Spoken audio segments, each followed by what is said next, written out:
მოგესალმებით, ეს არის პოდკასტი თავისუფლების მიღმა, რომელიც ხორციელდება Friedrich Naumann Foundation-ისა და ევროპულ-ქართული ინსტიტუტის მიერ.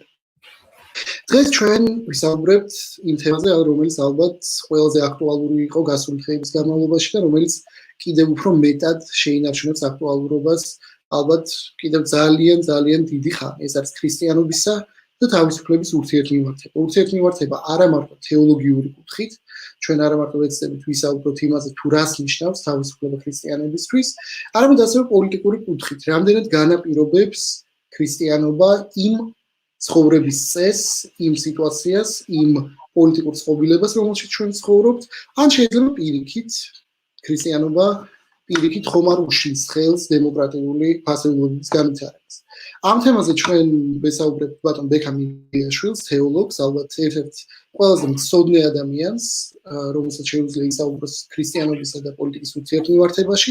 თუმცა სანამ ჩვენ უშუალოდ გადავალთ ჩვენი პოდკასტის თემაზე, მე მინდა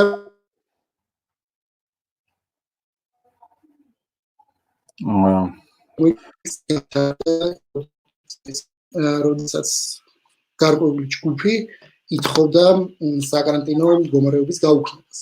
მიუხედავად იმისა, ვეთანხმებით თუ არა ამ კონკრეტული ჯგუფის მოთხოვნებს, მათ ვთვლით თუ არა, რომ ეს კონკრეტული საპროტესტო აქცია იყო დროული, ეს ძალკე თემა არის და ამაზე რა თქმა უნდა ძალიან ბევრი კამათი შეიძლება. ნებისმიერი პანდემიის დროს ან ნებისმიერი საგანგებო ვითარების დროს პოლიტიკური თავისუფლების შეზღუდვა არის ძალიან პრობლემური. განსაკუთრებით პრობლემური არის მაშინ, როდესაც საუბარი ეხება პოლიტიკური თავისუფლების შეზღუდვას პანდემიის დროს, არა სამხედრო მდგომარეობისას, როდესაც შეიძლება თეორიულად ძალაუფლების მქონე პირს მოუწიოს ძალიან არაპოპულარული, ძალიან ეფექტიანი გადაწყვეტილების მიღება, რომელსაც სწრაფი ახსნილება ჭირდება და ამ შემთხვევაში შეიძლება იყოს თეორიული სიტუაცია, როდესაც პოლიტიკური ოპონენტების კრიტიკა რთული იყოს, თუმცა ამ სიტუაციაში, როდესაც ჩვენ გვაქვს პანდემია და როდესაც სახელმწიფომ ძალიან ფრთხილად უნდა შეზღუდოს ადამიანის თავისუფლებები, გამოხატვის თავისუფლების შეზღუდვა მაშინ, როდესაც სუპერმარკეტში ან რელიგიურ დაწესებულებაში ჩვენ შეკრება შეგვიძლია, რა თქმა უნდა, სოციალური დისტანცირების პირობების დაცვის შემთხვევაში. ჩემი აზრით პრობლემური არის და ბუნებრივია, რომ მე არ მგონია, რომ ეს შეზღუდვა იმ ფორმით, რომელსაც ჰქონდა ადგილი დღეს იპოდრომზე, სწორი იყოს. ახლა კი მე მინდა ვთხოვო ბატონ ბექას, მოგესალმებით, ძალიან დიდი მადლობა, რომ გამონახეთ დრო. მოდით დავიწყოთ ჩვენი საუბარი ქრისტიანობისა და თავისუფლების ურთიერთმიმართებაში, მიმართების შესახებ. მოგესალმებით, დიდი მადლობა მოწვევისთვის, მივესალმები აუდიტორიას. მართლაც ერთ-ერთი ყველაზე რთული და ფუნდამენტური საკითხი არის შერჩეული დღევანდელ სასაუბრო და განსახილველ საკითხად. შესაძლებელია წლების განმავლობაში უბრალოდ იკვლია ყოველგვარი აზრის თქმის და ჩამოყალიბების გარეშე თავისუფლების და ქრისტიანობის ურთიერთმიმართების საკითხი. მთელი ცხოვრება შეიძლება მოანდომო ამ ურთიერთმიმართების გარკვევას და პასუხი საბოლოო ჯამში მაინც ვერ მიიღო, მაგრამ ჩვენ შევეცდებით დღეს ძალიან მოკლედ და მცირე შეზღუდულ დროში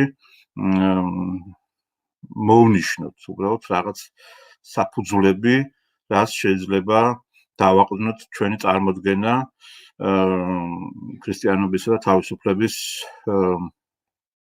ურთიერთმიმართების საკითხს და ბუნებრივია, რომ როცა ამაზე ვიწყებთ მსჯელობას და ფიქრს, ამოსავალი რასაკვირველია არის ფუძემდებლური წიგნი ქრისტიანობისა, ბიბლია, ეს არის საუკუნეების განმავლობაში ებრაელი ერის მიერ შემუშავებული, თუ შეიძლება ასე ითქვას, ალტერნატიული იმ სამყაროსთვის ალტერნატიული ინტელექტუალური სამყაროს კოდექსი, სამყაროს ნუსხა, რომელიც ადამიანის და ღმერთის შესახებ სწორედ თავისუფლების ურთიერთმიმართების საკითხით იხსნება კიდევაც. ხომ? ესე იგი პარადიგმული თავისუფლების გაგებისთვის, ადამიანისა და თავისუფლების გაგებისთვის, ერთი მხრივ და მეორე მხრივ ადამიანის დამოკიდებულების გასაგებად ღმერთთან, ან პირიქით ღმერთის დამოკიდებულების გასაგებად ადამიანთან არის ბიბლიის მეორე და მესამე თავების, ასე ვთქვათ, თხრობა იმის თაობაზე, თუ ვინ არის ადამიანი ბიბლიურ კონტექსტში, როგორ ხედავს მას ბიბლიური მსოფლმხედველობა, ბიბლიური ცნობიერება და აი აქ შემოდის რასაკვირველია უმთავრეს საკითხად ადამიანის განვითარების გზა, ადამიანის თავისუფალი არჩევანი, ხო? ჩვენ ბიბლიის თანახმად ვიგებთ, რომ ადამიანი ეს არის გვირგვინი შემოქმედებისა, ეს არის ღმერთის შემოქმედების მწვერვალი, რომელიც დაჯილდოებულია ღმერთის ხატებითა და მსგავსებით. ეს არის მისი სამოთხისეული რეალობა, ხო? რას გულისხმობს ხატება ღმერთისა და მსგავსება? უპირველეს ყოვლისა გულისხმობს იმას, რომ ადამიანი გავს ღმერთს. ვინ არის ბიბლიური ღმერთი? ბიბლიის თანახმად როგორია ღმერთი? ბიბლიის თანახმად ღმერთი არის პიროვნული, ცნობიერი და თავისუფალი არსება, რომლის ერთადერთი მიმართება სამყაროსადმი არის უსაზღრო სიყვარული.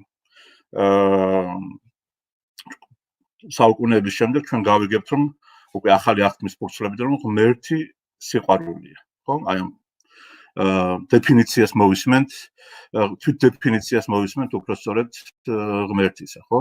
ესე იგი შესაბამისად გამოდის რა, რომ ადამიანს აქვს ბოძებული ღვთისაგან თავისუფალი ნება. როგორც ათანასე ალექსანდრიელი ამბობდა, ეკლესიის ერთ-ერთი დიდი უდიდესი თეოლოგი, ღმერთმა საკუთარი თავისუფლება შეზღუდა ადამიანის თავისუფლებისთვის. ესე იგი ადამიანს უბოძა, აჩუქა ისეთი რაღაც, რაც უშუალოდ ღმერთისთვის არის უშუალოდ ღმერთის მსაზღვრელია, ასე რომ ვთქვათ, ხო? ეს არის ერთ-ერთი ყველაზე დიდი საიდუმლო მისტიკური, ასე ვთქვათ, მოვლენა, ფენომენი, რომლის ახსნა არის უაღრესად რთული. ამ საიდუმლოსადმი რწმენა შეიძლება ქონდეს ადამიანს და შეუძლებელია უბრალოდ იმის გააზრება, ინტელექტუალური ახსნის მცდელობა, ინტელექტუალური წაკითხვის მცდელობა, თუ რას გულისხმობს ის, რომ ადამიანი ღმერთი იზღუდავს საკუთარ თავს ადამიანთან მიმართებით. რას ხედავთ ბიბლიის ფურცლებზე? ადამიანს აქვს მართლაც ეს თავისუფლება, ადამიანთან პიროვნულად ურთიერთობს ღმერთი, ღმერთი ქმნის ბიბლიური ამ პარადიგმის მიხედვით და ელაპარაკება ერთ ამ შემთხვევაში ადამიანსა და ევას, ხო? ორ კონკრეტულ ადამიანს. აქ არ არის ეს ძალიან კარგად გავაცნობიერეთ, რომ ღმერთი ყოველთვის ნებისმიერ მომენტში, რაც არ უნდა უსასრულოდ დიდი იყოს კაცობრიობის რაოდენობა, ყოველთვის ელაპარაკება და აღიქვავს ადამიანს პიროვნულად. აღიქვავს როგორც ერთს, განუმეორებელს, უნიკალურს. ეს არის ბიბლიური გაგება ღმერთსა და ადამიანის ურთიერთმიმართებისა. შემდეგ გრიგოლ ღვთისმეტყველი იტყვის, რომ ადამიანი არ შეიძლება ითვლებოდეს, არ შეიძლება ჩავაყენოთ რიგში, ასე ვთქვათ, სხვა ადამიანების რიგში. ხომ ყოველთვის ადამიანი არის ერთი და განუმეორებელი, ხო? აი ამ ერთს განუმეორებელ უნიკალურ ადამიანს მიმართავს ღმერთი და საკუთარ გზას თავაზობს, როგორ უნდა განვითარდეს იგი, მაგრამ ეს შეთავაზება არ გულისხმობს იმას, რომ ადამიანს არ შეუძლია სხვა მიმართულებით წავიდეს და ჩვენ ასევე ვხედავთ იმასაც, რომ სამოთხისეულ მდგომარეობაში, ანუ იდეალურ მდგომარეობაში მყოფი ადამიანისთვის არსებობს დიალოგის სხვა ობიექტი, დიალოგის სხვა პერსონა, ხო? ეს არის ბოროტება, რომელიც მას აცტუნებს, მაგრამ რა უნდა გავიაზროთ აქ? მთავარი რა არის? მთავარი არის ის, რომ ღმერთი ბიბლიური დეფინიციით ყოვლის შემძლე, ყოველგან მყოფი არსება, რომლის ძალაუფლებისა და რომლის სიძლიერის გაცნობიერება ადამიანის გონებას არ ძალობს, ხო?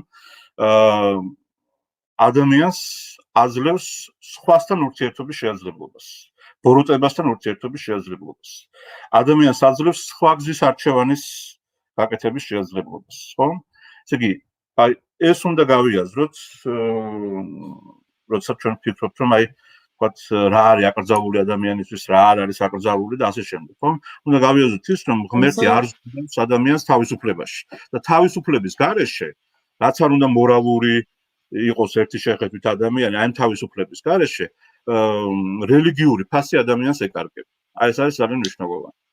თუმცა ჩვენ ისიც ვიცით, რომ დასავლურ თეოლოგიაში ძალიან დიდი ადგილი უკავია ეგრეთ წოდებული პარადოქსის განხილვას. არსებობს თუ არა თავისუფალი ნება იმ შემთხვევაში, თუ ღმერთი ყოვლის შემძლეა.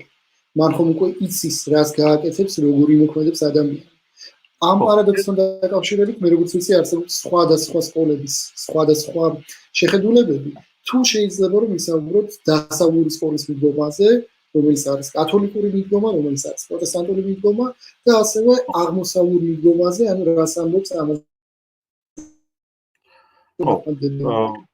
მე ჯერჯერობით ისევ დაუბრუნდები ამ ბიბლიურ კონტექსტს, იმიტომ რომ აი ბიბლიურ კონტექსტში, უშუალოდ ბიბლიურ კონტექსტში, ხომ, ძალიან ნათელია და ცხადია აი ადამიანის დამოუკიდებლობის ფენომენი. ამას ჩვენ აშკარად ვხედავთ, ხო? რომ ადამიანი ირჩევს რაღაც გზას და ღმერთი არ სჯის ამის გამო განადგურებით მას, უბრალოდ ის ტოვებს რაღაცა იდეალურ მდგომარეობას, ტოვებს სამოთხისეულ მდგომარეობას. ასევე ოღონდ უკვე წუთისოფლისეული პარამეტრები, თუ შეიძლება ასე ითქვას, თავისუფლება ვლინდება 24 პირველი ორი ადამიანის ურთიერთმემართებაში, ღმერთთანაც და ერთმანეთთან, ხომ? ეს არის კაინი და აბელი. თითქოს აი მეორდება 64 ისტორია, როდესაც აბელი ვთქვათ, სხვანაირად წირავს ღმერთს რაღაც წვენს, ხოლო კაინი ამის გამო საკუთარ ძმას მოუსწრაფებს სიცოცხლეს. აქ რას ხედავთ ჩვენ? აქ ჩვენ ხედავთ იმას ერთი მხრივ, რომ ადამიანის ისტორია ბიბლიური გაგებით, ესეც პარადიგმული ისტორიაა, ხო? კაინისა და აბელის ისტორია, ადამიანის ისტორია დაკავშირებულია ძალადობასთან, იმთავითვე დაკავშირებულია ძალადობასთან, დაკავშირებულია იმასთან, რომ ადამიანი ვერ ფლობს საკუთარ თავს. როდესაც ჩვენ თავისუფლებაზე ვსაუბრობთ, ჩვენ არ უნდა გავიგოთ თავისუფლება რელიგიურ ჭრილში მხოლოდ ობიექტურ კონტექსტში, ხომ? თავისუფლება გარეთ მიმართულ, ასე ვთქვათ, სივრცეში მხოლოდ. არამედ ეს არის ადამიანის შესაძლებლობა ფლობდეს საკუთარ თავს, ფლობდეს საკუთარ ნებებს და ვთქვათ, უარს ამბობდეს ძალადობაზე, უარს ამბობდეს ცოდვის ჩადენაზე. ეს არის უაღრესად მნიშვნელოვანი, ხო? აი ეს ორი რამ არის, შეიძლება ასე ითქვას, თავისუფლების აი ბიბლიურ პარადიგმასთან, რაც დაგვაკავშირებს, რაც გაგვააზრებინებს თავისუფლების ბიბლიურ პარადიგმას. ეს ერთი მხრივ, ესე იგი შინაგანი ფლობა ადამიანის უნარი, რომ ფლობდეს საკუთარ თავს, საკუთარ ემოციებს, საკუთარ ვთქვათ, მისწრაფებებს განსაზღვრავდეს და მეორე მხრივ დამოკიდებულება გარესამყაროსადმი და დამოკიდებულება სხვა ადამიანისადმი ზოგადად, ხო? ასევე ძალიან მნიშვნელოვანია ის იმ ხატის გაგებაც, რომელიც იაკობთან არის დაკავშირებული, ბიბლიურ იაკობთან, ხო? სრულიად უეცრად, მოულოდნელად ჩვენ ვაწყდებით ასეთ ურთიერთმემართებას ღმერთსა და ადამიანისა, აი ბიბლიური იაკობის მაგალითზე, რომ იაკობი ეჭიდავება ღმერთს, ან პირიქით ღმერთი დაეჭიდება იაკობს. ეს ხან ღმერთთან არის მოხსენიებული, ხან ანგელოზად არის, ხო? ესეც ერთ-ერთი ხატია ადამიანის და ღმერთის ურთიერთმემართებისა, როც ასევე გვიხსნის გარკვეულწილად გზას, აი თავისუფლების გასაგებად, ადამიანსა და ღმერთს შორის ურთიერთობის თავისუფლების გასაგებად, ხო? ადამიანს შეუძლია გაუწიოს წინააღმდეგობა ღმერთს. და ისევე ღმერთი არ არის აბსოლუტური ბატონი ადამიანისა. იმიტომ რომ ისიც წინააღმდეგობას უწევს, ეჭიდება ადამიანს, ხო? და ვთქვათ, ადამიანს არ შეუძლია აღიქვას წინასწარ ის კონტინუუმი დროისა, რომელშიც ესათვის გამოსავალი იარსებებს აი ამ დაჭიდების შემდეგ. აი რა ფორმას მიიღებს ადამიანის ყოფიერება აი ამ დაჭიდების შემდეგ. ადამიანს ამის გაცნობიერების უნარი არ აქვს, ხო? ჩვენ გარკვეულწილად ვართ დასაზღვრული არსებები და დასავლური ფილოსოფია ამას აბსოლუტურად მკაფიოდ იაზრებს, აი თქვა დაწყებული თქვა ავგუსტინედან დამთავრებული თანამედროვე ფილოსოფოსები დეკარტს აქვს განსაკუთრებით ამაზე მკაფიო მსჯელობა, რომ ერთია ის, რასაც ადამიანი ალაგებს საკუთარ ცნობიერებაში, რა ლოგიკურ ჯაჭვს აწყობს იგი საკუთარ ცნობიერებაში, მოვლენების გასააზრებლად, მოვლენების წასაკითხად, ხომ? რას ქმნის, რა კონსტრუქციებს ქმნის იგი ცნობიერების მეშვეობით და მეორეა როგორ შეიძლება იყოს ეს კონსტრუქციები აღქმული გარედან, თქვათ, აღქმული რაღაც სხვა სამყაროს, სხვა ადამიანის. ან ამ შემთხვევაში თუ თქვათ რელიგიურ ჭრილში ვილაპარაკებთ ტრანსცენდენტური კონტექსტის გათვალისწინებით, ხო? აი ცნობილი ხატია, რომ აი თქვათ ბურთზე რომ რაღაც მწერი დადიოდეს, ხო? ეს მწერი აღიქვავს მხოლოდ და მხოლოდ იმ სივრცეს, რომელშიც ის მოძრაობს. არ აღიქვავს ამ სივრცეს თლიანობაში, არ აღიქვავს ამ სივრცეს გარედან, დისტანციის მეშვეობით. როდესაც ადამიანს შეუძლია აღიქვას ეს სივრცე თავიდან ბოლომდე აღიქვას როგორც სფერო, რომელზეც მოძრაობს აი ეს რაღაცა მწერი, ხო?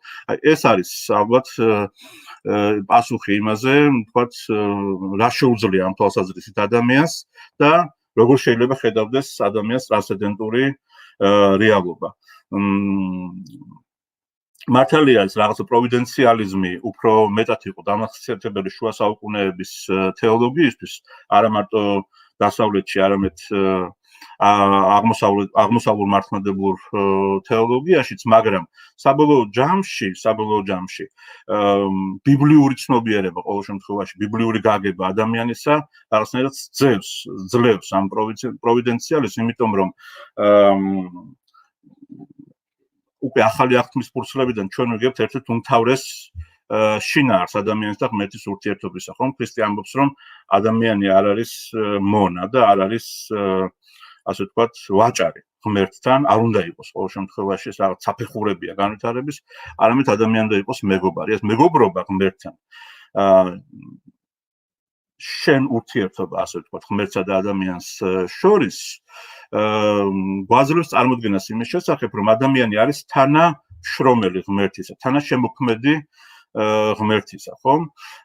პავლე მოციქული საუბრობს სწორედ ამის შესახებ, რომ ადამიანი და ღმერთი ერთად ქმნიან ახალ დროს, ერთად ქმნიან ახალ ეპოქას, ერთად ქმნიან აი მერვე დღეს, უკვე თქვათ, აი პატრისტიკული თეოლოგია გვაძლევს ამის შესახებ წარმოდგენას. ხომ, ესე იგი, სამყარო არ არის დასრულებული და სამყაროს ასე ვთქვათ, განვითარებისთვის, აი 7 დღის მიღმა გასასვლელად, მერვე დღეში გასასვლელად საჭიროა ადამიანისა და ღმერთის თანამშრომლობა. ოღონდ გადავინაცვლოთ ახლა ამ თქვათ რაღაცა ბიბლიური კონტექსტიდან და უშუალოდ აი თეოლოგიური ურთიერთმემართების გააზრებიდან, აქ უნდა გავაცნობიოთ ერთი რამ, რომ ჯერ მონოთეიზმმა თქვათ აი პოლითეისტურ სამყაროში მონოთეიზმის შემოსვლამ განაპირობა ის, რომ ერთი მხრივ განჯადოვდა მთელი სამყარო, დესაკრალიზაცია მოხდა, ხომ, კოსმოსის, აი შეგვიძლია ასეც სეკულარიზაცია მოხდა კოსმოსისა, იმიტომ რომ თუკი მანამდე ღმერთი, ღვთაებები ასე ვთქვათ, გაგებული იყო როგორც იმანენტური არსებები, კოსმოსში არსებული არსებები, როგორც დამორჩილებულები რაღაც ბედისწერის ხელს, რომლებიც ვერ მართავდნენ საბოლოო ჯამში ბედისწერას, ხომ, საკუთარ ბედისწერასაც, აი მაგალითად ზევსი ვთქვათ, ელოდება იმას, ვინც დაამარცხებს მას, ვინც ჩამოაგდებს ოლიმპოდან, ხომ, და ამას იგი ვერ შეუშლის ხელს, ხომ, აი ანტიკურ მითოლოგიაში, იმიტომ რომ ბედისწერა უფრო ძლიერია, ვიდრე თქვათ, ძლიერი ღმერთი. ბატონო? მოირების როლი ბერძნული ხო, უფრო ძლიერია, ასე ვთქვათ, ბედისწერა, ვიდრე ბედისწერაში არსებობს კოსმოსი, მოდი ასე ვთქვათ. და აქ ძალიან მნიშვნელოვანია აი დროის და სივრცის კონცეფციის გააზრება, ხომ? მთელი პოლითეისტური სამყარო, ვთქვათ, აღიქვავს სივრცეს უფრო მნიშვნელოვან არეალად ადამიანის და სამყაროს არსებობისა, ასე ვთქვათ, აუზად, რომელშიც არსებობს სამყარო, რომელშიც ასევე არსებობს დრო, ასე იგი მოცულია სივრცით დრო. ეს დასნიშნავს, რომ ადამიანი მიჯაჭვულია, ვთქვათ, რაღაცა კონტექსტს, მიჯაჭვულია მატერიას, მიჯაჭვულია სივრცეს და სივრცე არის გარკვეულწილად აი ამ ბედისწერის ხატი, რომელშიც მოთავსებულია დრო, ხო, აი კოსმოსი, როგორც ზომიერების და ჰარმონიის ხატი, ხო, ვთქვათ, აი პლატონისთვისაც ასე არის აღქმული კოსმოსი, რომ კოსმოსია ყველანაირი სიმშვიდის წყარო ადამიანისთვის, ხო, იმიტომ ის ძალიან სიმეტრიულია და მოწესრიგებულია ამ თვალსაზრისით, ხო? სადაც ადამიანი ვერ ცვლის რეალობას, ხო? იმიტომ რომ ადამიანი ვერ ქმნის თავის ბედს, ადამიანი არ არის საკუთარი ბედის შემოქმედი, ეს არის ძალიან მნიშვნელოვანი. ისევე როგორც ადამიანი, აი ვთქვათ, პოლითეისტურ სამყაროში არ არის უნიკალური არსება. ადამიანი არის რაღაცა ფორმა, რომელშიც გამოვლენილი შეიძლება იყოს რაღაცა უზენაესი არსებობის რაღაც ელემენტი, ან ეს არის ფორმა, რომელშიც სხვა სულები შეიძლება ასე ვთქვათ მონაწილეობდნენ. ეს არის ფორმა, ვთქვათ, აი აღმოსავლური ნდურ ფილოსოფიაში, სადაც ერთ ადამიანში ბევრი სხვადასხვა პიროვნული არსი იყოს შეიძლება თავმოყრილი, ხომ ის უნიკალური არ არის. როცა ადამიანი გარდაიცვლება, ხომ ის გადადის რაღაც სხვა არსებაში და ვთქვათ რაღაცა სანამ არ გაივლის აი რაღაც წრებრუნვას არ შეავსებს, არ მოიცვლის, ასე ვთქვათ, ფეხს ცოდვისა და უბედურებისა, მანამდე მისი აი ეს წრებრუნვა არ დასრულდება, ხომ? არ ვერ გავა ნირვანაში და ამისგან განსხვავებით უკვე ბიბლიური, იუდაური წარმოდგენა და შემდეგ უკვე ქრისტიანული წარმოდგენა გვაწვდის ადამიანისა და ღმერთის სრულიად სხვა ხატს. ესე იგი, ღმერთიც არის ერთი და განუმეორებელი და უნიკალური, რომელიც მიღმა სამყაროსი და შესაბამისად ამ ღმერთთან მოურთიერთე ადამიანიც არის ერთი და უნიკალური და განუმეორებელი, რომელიც არ იცვლება არასოდეს. ის არის ყოველთვის ისეთი, როგორიც ის არის, ხო? ჩემი პიროვნულობა, ჩემი იდენტობა, თუ ასე შეიძლება ითქვას, აი, ჩემი დნმ არასოდეს არ განიცდის კარდინალურ ცვლილებას, არ გადადის სხვა არსში. ეს არის ძალიან მნიშვნელოვანი უკვე ლიბერალიზმის გასაგებადაც. შეიძლება ითქვას, რომ აი ესეთი წარმოდგენა ადამიანის შესახებ, აი მონოთეისტური წარმოდგენა ადამიანის შესახებ არის ლიბერალიზმის ერთ-ერთი საფუძველი, ლიბერალური ფილოსოფიის, ლიბერალური წარმოდგენის ადამიანის შესახებ ერთ-ერთი საფუძველი, იმიტომ რომ ლიბერალიზმიც ინდივიდია, ხომ, ყველაფრის გამსაზღვრელი, როგორც აი ბიბლიურ მიმართებაში ადამიანისა და ღმერთისა. ასევე უნდა გავიცნობიეროთ ისიც, რომ აი მონოთეიზმმა, თქვა ბიბლიურმა მონოთეიზმმა ადამიანის შესაბამისად დააყენა სამყაროს ფენომენთა შორის უპირველეს ადგილას. უმთავრეს ადგილას, ხომ? თუ კი მანამდე, ვთქვათ, აი იყო პოლითეისტური კულტები და რელიგიები, რომელთა წინაშე, ვთქვათ, ადამიანის ფასი უიგივდებოდა კურდღლის ან ბალახის ან ქვის ფასს, ხომ? ამ პირიქით უფრო ნაკლები იყო ადამიანის ფასი და ადამიანი შეიძლება შეეწირათ რომელიღაცა, ვთქვათ, ხისათვის, ან რომელიღაც ცხოველის კულტის კონტექსტში ყოფილიყო ადამიანი აღქმული და შეეწირათ ადამიანი მისთვის. ან კანიბალიზმის ფორმებიც არსებობდა შესაბამისად, ხო? აი ბიბლიურ ისტორიაში, ვთქვათ, აი აბრაამისა და ისააკის ისტორიაში, როდესაც ერთი ღმერთი ჩდება, ასე ვთქვათ, ისტორიის ასპარეზზე, ბიბლიური ისტორიის ასპარეზზე ამ შემთხვევაში, პირველი რასაც აკეთებს აი ეს ერთი ღმერთი არის ადამიანის სხდომშეწირვაზე, ადამიანს ათქმევებს სხდომშეწირვაზე უარს. აი აბრაამს ათქმევებს უარს ისააკის სხდომშეწირვაზე. აი ეს დამოკიდებულება რადიკალურ სახეს იღებს უკვე ქრისტიანობაში, ესე შეიძლება ითქვას. მაგრამ კიდევ ერთი რაღაცა მინდა ვთქვა, როდესაც საუბრობთ აი ადამიანის და ღმერთის ურთიერთობაზე და იმაზე თუ რა სახით ზემოქმედებს ადამიანი ღმერთი ადამიანს. აი ამის შესახებ გვაძლევს წარმოდგენას, აი რამდენად განსაზღვრავს, ასე ვთქვათ, ადამიანის გზას ღმერთი, ხო?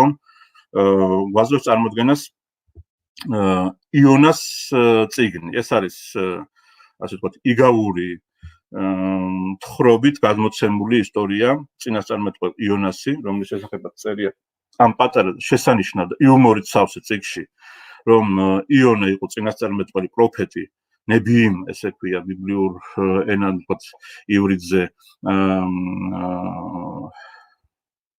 წინასწარმეტყველს, რომელიც დადიოდა ღვთის წინაშე და უეცრად ღმერთი ეცხადება იონას, ესმის უпростоრად მისი ხმა და ეუბნება, რომ იონა უნდა გაემართოს ქალაქ ნინევიაში, ეს არის ებრაელთა მტრების ქალაქი, პირდაპირ გაგებით მტრების, აი ხა მოსკოვში რო გავუშვათ, თქვათ, რომელიღაც დამოუკიდებლობისათვის მებრძოლი ქართული დისიდენტი, ხო?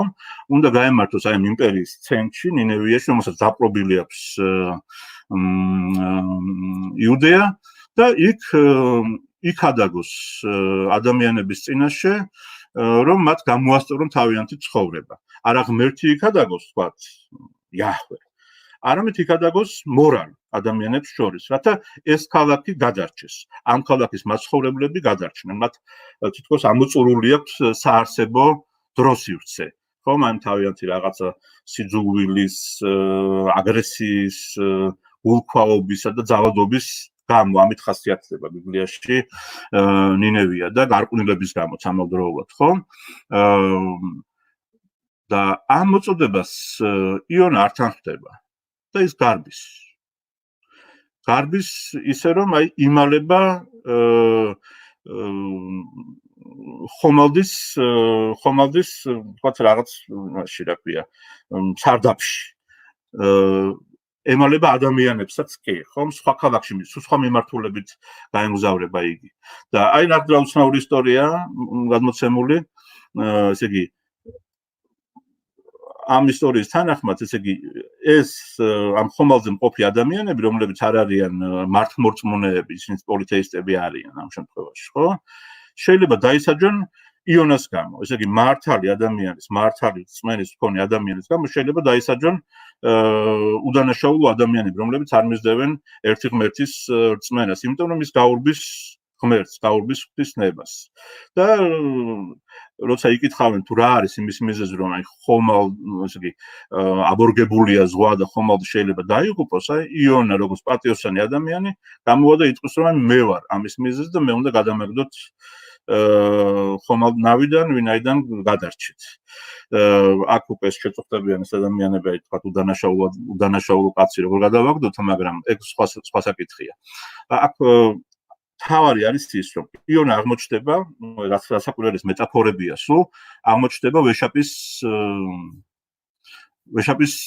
წიაღში, ვეშაპის მუცელში, 3 დღე და 3 ღამე იქნება ვეშაპის მუცელში. ესე იგი, სრულ უფსკულში ჩადის, ასე ვთქვათ, ამ ვეშაპთან ერთად და აქ პასუხობს ღმერთის ნებას დადებითად. კი ბატონო, მისი გარემო პირობების სხვა გამოსავალს შეიძლება არც თავაზობენ მას და იძულებულია რომ ასე უპასუხოს, მაგრამ იონას თავისუფლება მაინც არ არის გაუქმებული. ეს არის ძალიან მნიშვნელოვანი. ღმერთი ელოდება მის პასუხს. იონას პასუხს ნინევიაში წასვლის მოთხოვნაზე.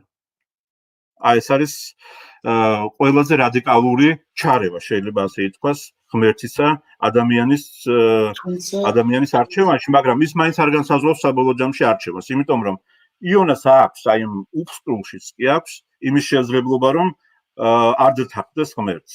ეს ასე ვთქვათ, საბოლოო ჯამში ეს არჩევანი მას წარქმეული არ აქვს. ეს არის ძალიან მნიშვნელოვანი. რამდენი შეგვიძლია იგივე ვთქვათ იობის ისტორიაზე?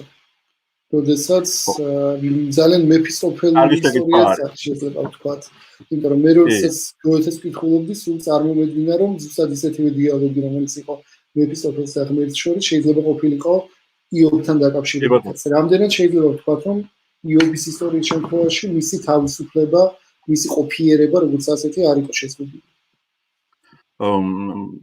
აბსოლუტურად შეგვიძლია პარალელი გავავლოთ ამ შემთხვევაში იონასა და იობს შორის, რატომ? იმიტომ რომ იობი, რომელიც არც არის, ვთქვათ, აი იუდაიზმის მიმდევარი არ არის, ხო? არ არის აი მართლმორწმუნე, იმჟამად მართლმადებელი. სხვა აბსარებლობის არის, ესე ვიცით ჩვენ იონას შესახებ. იონა გადის გარკვეულ გამოცდას, ხო? აი ვთქვათ, როცა უკიდურესი უბედურება დაატყდება მას თავს ყველანაირი სახის, აბსოლუტურად ყველანაირი სახის, დარჩება თუ არა იგი დრტვინვაში ღვთის წინაშე. აქაც ეს თავისუფლების საკითხი არ იხსნება. აი ამაშია ჩვენთვის საინტერესო ეს არის დღეს, ხო? თავისუფლების საკითხი არ იხსნება, იმიტომ რომ იობი არის აბსოლუტურად თავისუფალი, გაბოროტდეს, აუგითქვას ღმერთზე და პირიქით აბსოლუტურად თავისუფალი, რომ არ წავიდეს ღვთის წინააღმდეგ.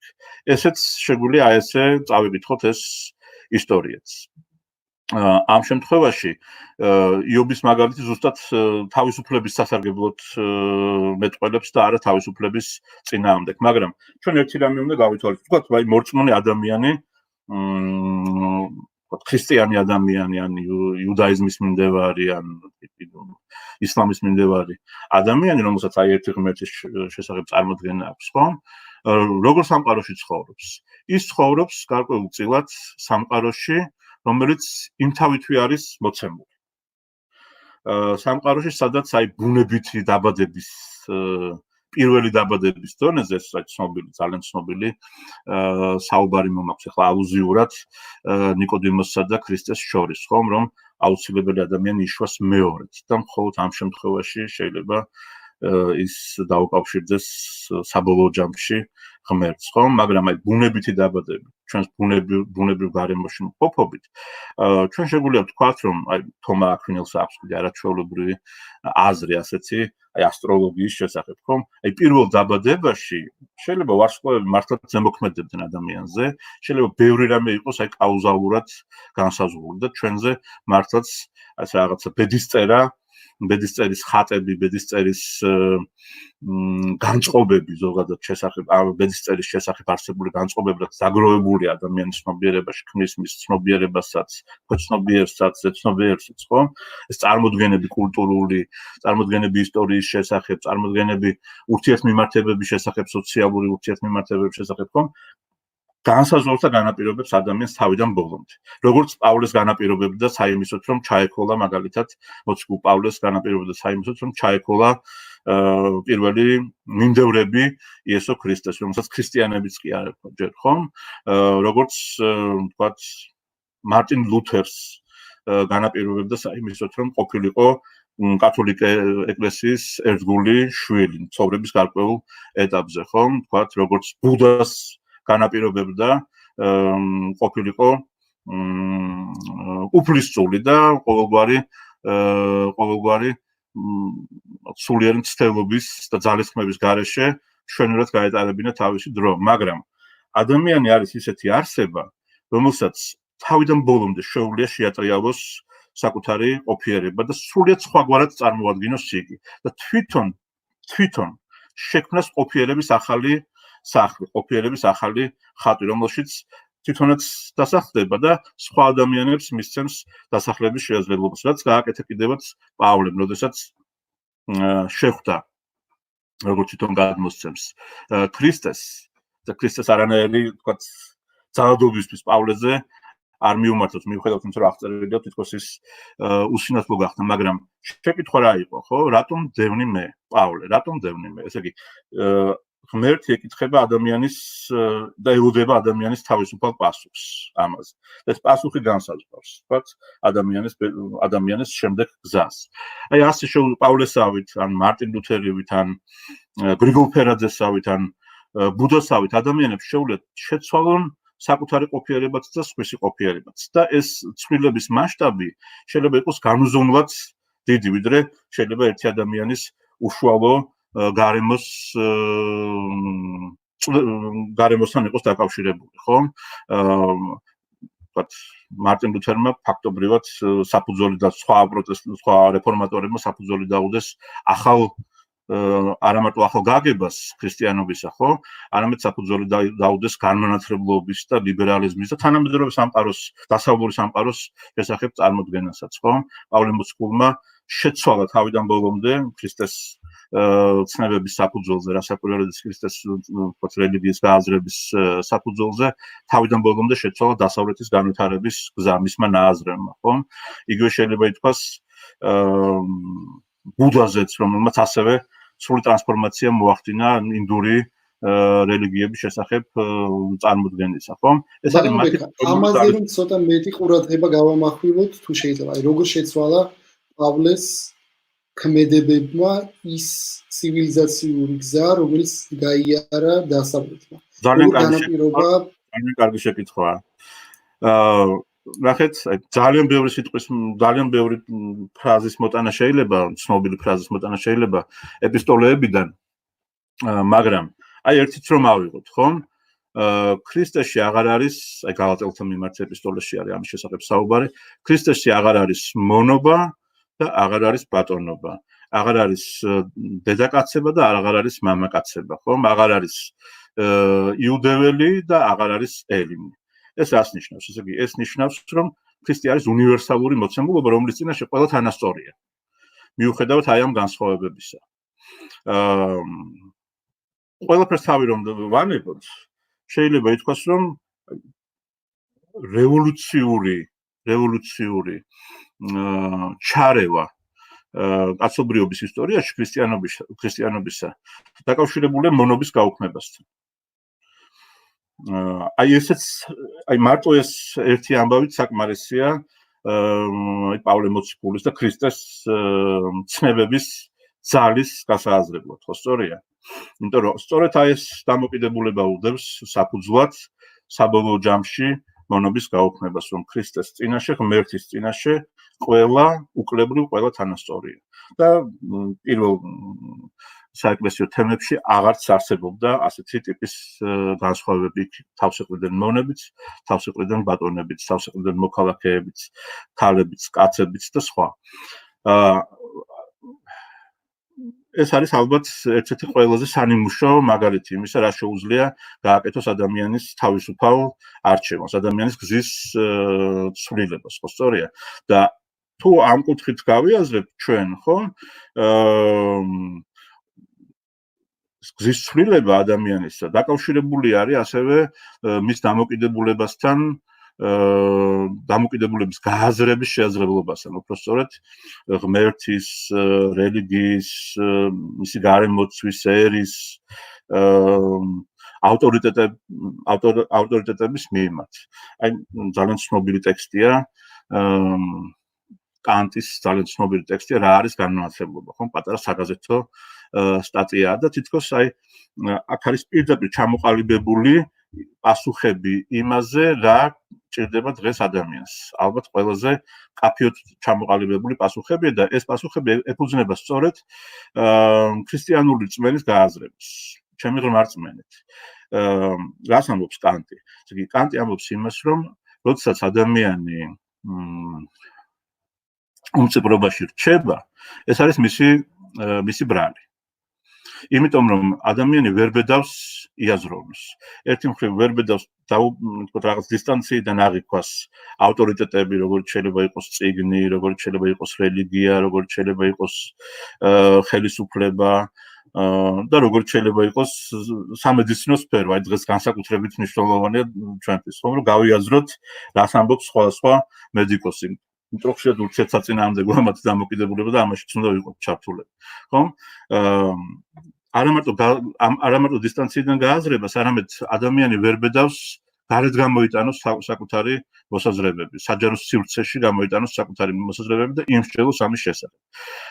პრინციპში ეს არის ყველაზე მეტად საჭირო რამ ჩვენთვის დღეს და ეს არის ზუსტად ქრისტიანული მიმართება თავისუფლებისადმი, სოციალური და პოლიტიკური თავისუფლებისადმი, როდესაც ნებისმიერ შემთხვევაში ქრისტიანს უნდა ჰქონდეს პასუხისმგებლობა და გამბედაობა იმისა, რომ დაუპირისპირდეს საკუთარ გარემოს, დაუპირისპირდეს თუნდაც საკუთარი რელიგიის სასულიერო პირებს, რომლებიც მისი აზრით შეიძლება სრულად სხვა მიმართულებით მიდიოდნენ და არა ბიბლიური, არა ქრისტიანული დამოკიდებულებებს წარმოაჩენდნენ, ხომ? დაუპირისპირდეს აი გაიაზროს უბრალოდ სწორედ და სხვა პოზიცია გამოხატოს, კრიტიკული პოზიცია გამოხატოს ხელისუფლებისადმი და ასე შემდეგ, ხომ? ეს არის ძალიან მნიშვნელოვანი და აი ეს სწორედ ეს დამოკიდებულება, ასე ვთქვათ, ვთქვათ, ადამიანის თავისუფლებისა და აზრის შესაძლებლობისადმი არის საფუძველი ჩაყრილი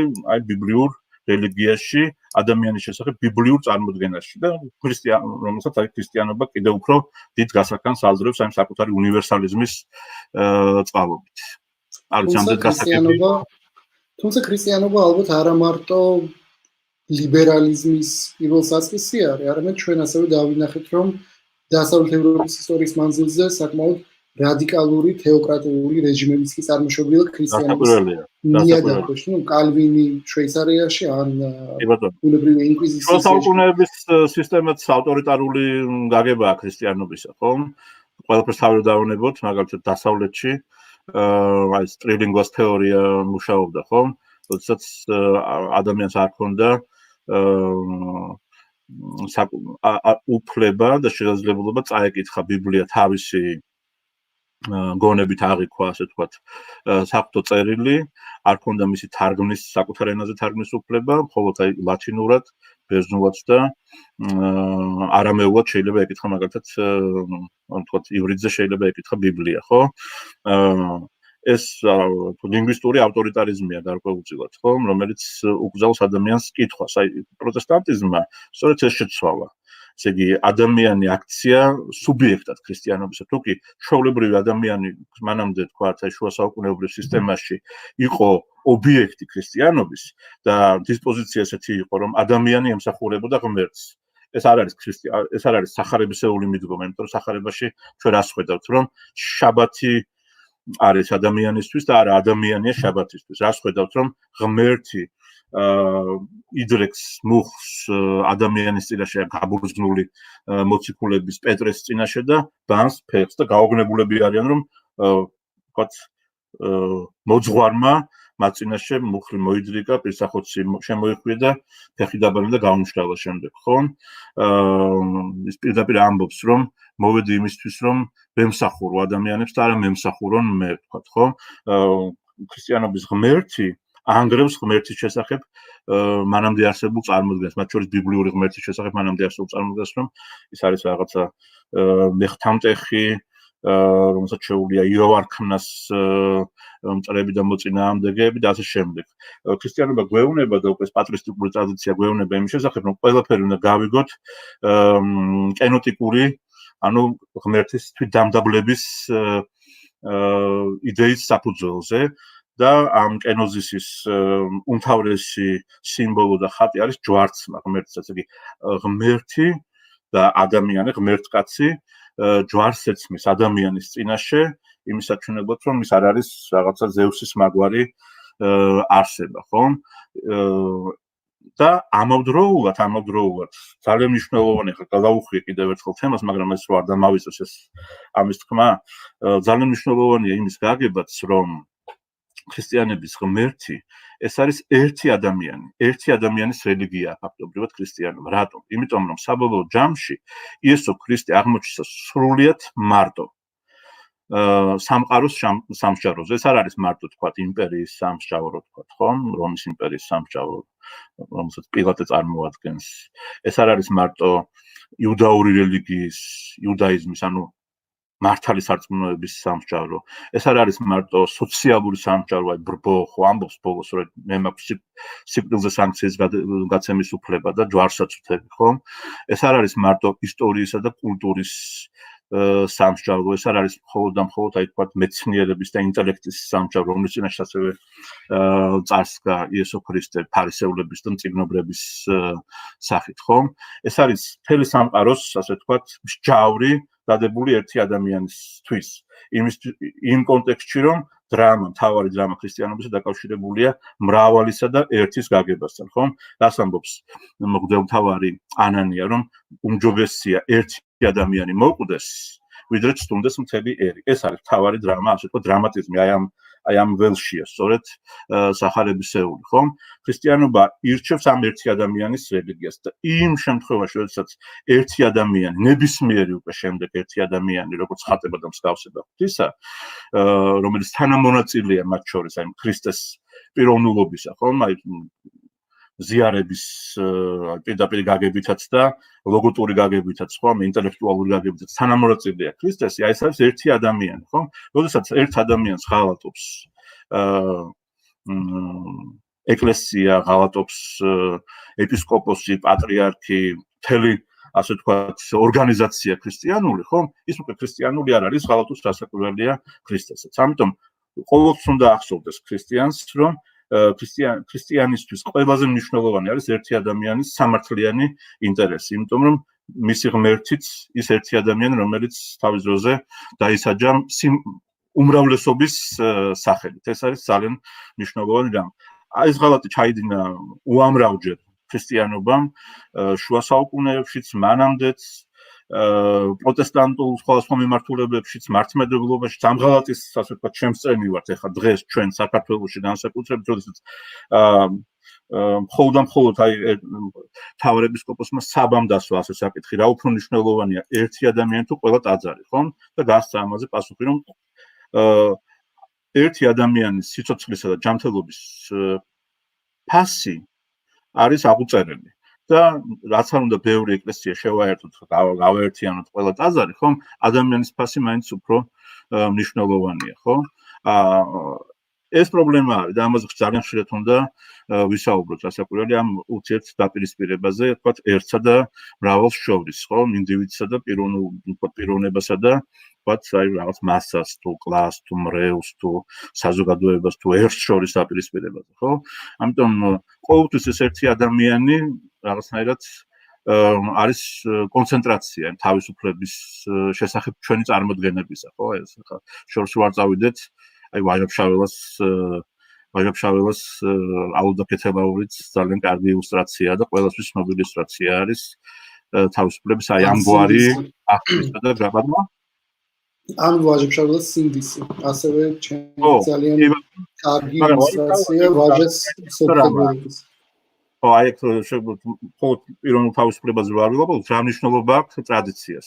ესე იგი, ვაჟაფშაველას აქვს ორივე ფორმა, ასე ვთქვათ, გააზრებული. ერთი მხრივ ტრადიცია, როგორც განსხვავებულის დაცვის საფუძველი, ეს არის სტუმარმასპინძელში. იმიტომ რომ სწორედ ტრადიციის დაცვის საფუძველზე, ვთქვათ, სტუმარმასპინძლობის ტრადიციის ერთგულების საფუძველზე მტერს ფაქტობრივად მის მოსისხლე მტერს იცავს ადამიანი, ხო, ამ შემთხვევაში და ამის საპირისპიროდ, თქვათ, აუდაკეთება უშუალოდ ტრადიციას უპირისპირდება იმისთვის, რომ ადამიანის ღირსება დაიცვას. ეს ორი ძალიან მნიშვნელოვანი რამ არის. ეს შეიძლება ქრისტიანულ კონტექსტში წავიკითხოთ, რომ ყველა რიტუალი, ყველა ტაძარი, ყველა, თქვათ, გააზრება სახარებისა მნიშვნელოვანია, რასაკვირველია, ოღონდ მნიშვნელოვანი მხოლოდ იმდენად, რამდენადაც ადამიანის თავისუფლებას და ადამიანის სხვასთან ქრისტიანულ მიმართებას ემსახურება. თავისთავად მას ფასი არ აქვს. მისი ფასი მხოლოდ დაკავშირებულია იმასთან, რომ აი მთავარზე მიგვითითოს. ეს ფორმა, რომელსაც შეუძლია მიუთითოს ქრისტიანულ შინაარსზე და ჩვენი თავარი პრობლემა არის სწორედ ის, რომ ფორმა და შინაარსი ათქვეფილია ერთმანეთში უკეთეს შემთხვევაში, პირიქით ფორმას მთლიანად აქვს დაფარული საზრისი. ეს ჩვენს რელიგიურ ცხოვრებაში ძალიან მკაფიოა და აშკარაა, რომ დღეს ჩვენი აღქმა უმრავლესობის ყოველ შემთხვევაში მართლმადიდებელი ეკლესიის მესვეურთა აღქმა არის ფორმალიზმთან დაკავშირებული და რიტუალიზმს, მაგიზმს, ტრადიციებს, რაღაც წესების დაცვას მთლიანად აქვს, ასე ვთქვათ, გადაწკეპნილი ქრისტიანული საზრისი. ქრისტე ყავს დაფარული, ესეც შეიძლება ითქვას, აი ნიცშეს ცნობილი ფრაზა, რომ გამოვიყვანოთ ამ შემთხვევაში, რომ ესე იგი ქრისტიანებმა საფლავები აუგეს საკუთარი რელიგიის სახით, საფლავი აკლდამა აუგეს ქრისტეს, ხომ დაფარეს ქრისტე. ეს ძალიან მნიშვნელოვანია. ამაზე პავლე მოსკოვის ლაპარაკობს სხვათა შორის, რომ ეს მოგოზილი საფლავებია თითქოს აი ფარისეულებისა და რიტუალის და წესების რჯულის ერთგული მიმდევრების წმენა, იმიტომ რომ იქ არ ჩანს სწორედ ღმერთის საზრისი და ღმერთის საზრისით დაკავშირებული ადამიანის მსახურებასთან, როგორც სახარებიდან. ბატონო ბექა, ჩვენ ძალიან გადავაცდით დროს, მიუხედავად იმისა, რომ ძალიან საინტერესო საუბარი არის და ძალიან დიდი მადლობა. მე მინდა გთხოვოთ, რომ ჩვენ შემოგვივიდა ერთი შეკითხვა ლაივის განმავლობაში, რომელიც მიახლოებით შემიძლია ჩამოაყალიბო, როგორც რატომ არ ჩაერია და არ აღკვეთა ადამიანის დაცემა, ადამიანის დაცემა ღმერთმა. ამ შეკითხვასაც ვუპასუხოთ და დავამთავროთ ჩვენი დღევანდელი ჩართვა თქვენს ნებართვით და ბოდიშიც მოხდით, იმიტომ რომ მეც ძალიან საინტერესო თემა არის და იმდენად ფართო თემაა, რომ ამ თემაზე შეიძლება ალბათ ვისაუბროთ არა 1 საათი, არა 40 წუთი, არამედ მართლაც რომ უსასრულოდ. და ნებისმიერ საუბარს შეიძლება ახალ რაღაცა აღმოვაჩინოთ, იმიტომ რომ პასუხები არ არის გაცემული. რაც შეეხება ამ შეკითხვას,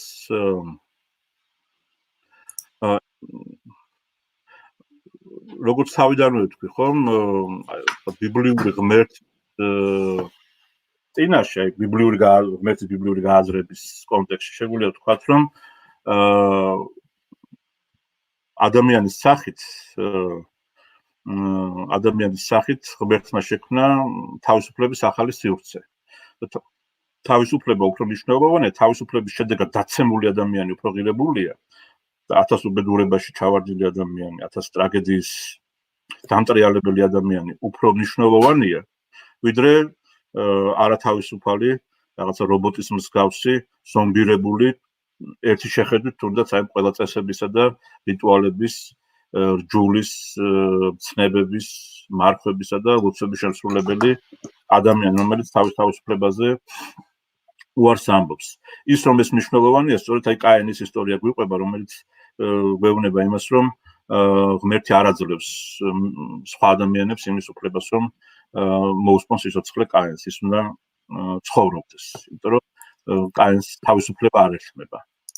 იმიტომ რომ ის ადამიანია და ისიც იმსახურებს ზუსტად იგივე პატივით მოპყრობას, მისი სიცოცხლე იმსახურებს, უფრო სწორედ, მისი პიროვნულობა იმსახურებს ზუსტად იგივე პატივით მოპყრობას, როგორც ნებისმიერი სხვა ადამიანი. ეს უდევს საფუძვლად ადამიანის უფლებების გააზრებასაც. ეს ჩვენთვის ძალიან მნიშვნელოვანია, იმიტომ რომ აი თუნდაც ისეთი აკრძალვა, აბსოლუტური აკრძალვა, როგორც არის წამების აკრძალვა, ხომ, რაც ადამიანის ღირსების შელახვის აკრძალვასთან არის დაკავშირებული პირდაპირ, გვეუბნება იმას, რომ ვინც არ უნდა იყოს, როგორიც არ უნდა იყოს ადამიანი, თქვა, აი ყველაზე საშინელი პიროვნებაც კი რომ წარმოვიდგინოთ. ტერორისტი, ბოროტმოქმედი, რაღაცა დიქტატორია, საშინელი, თქვა სტალინი, ხო? აი ჩემთვის ყველაზე საზარელი ისტორია ადამიანისა, ხომ? ადამიანის პიროვნებისა. საბოლოო ჯამში, აი ზღვრულად ისიც ზუსტად ისეთივე ღირსების მქონე, ადამიანური ღირსების მქონე, როგორც ნებისმიერი სხვა ადამიანი და მისი წამებაც და მისი ღირსების შელახვა ამ თვალსაზრისით არის აკრძალული. აი ეს წარმოდგენა უდევს სწორედ საფუძვლად ადამიანის უფლებების შესახებ აი ამ დამოკიდებულებას. ამიტომ თავისუფლება არის განსაზღვრელი ფორმა ადამიანის და ღმერთის ურთიერთობისა. სხვა ფორმა არ არსებობს. სხვა შემთხვევაში უბრალოდ ადამიანის და ღმერთის ურთიერთობაც არ არსებობს. აი დოსტოევსკის ცნობილი რომანი კარამაზოვი დიადი ინკვიზიტორის ამბავი, ხო? რომელსაც სურს რომ ქრისტე დააპატიმროს სწორედ იმიტომ, რომ ადამიანს თავისუფლებას ანეჭებს და თავისუფლება არის ყველა უბედურების სათავე. აი ამ გაგებით. ხო, სწორია? მაგრამ თავისუფლება ერთადერთი ველი, სადაც შეიძლება ადამიანი შეხვდეს ღმერთს. სხვა ადგილი არ არსებობს უბრალოდ.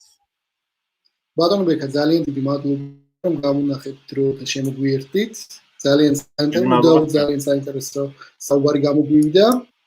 ეს იყო პოდკასტი თავისუფლების მიღმა, რომელიც ხორციელდება Friedrich Naumann Foundation და ევროპულ-ქართული ინსტიტუტის მიერ, ჩვენ კი სხვა დროს შევხვდებით. დიდი მადლობა.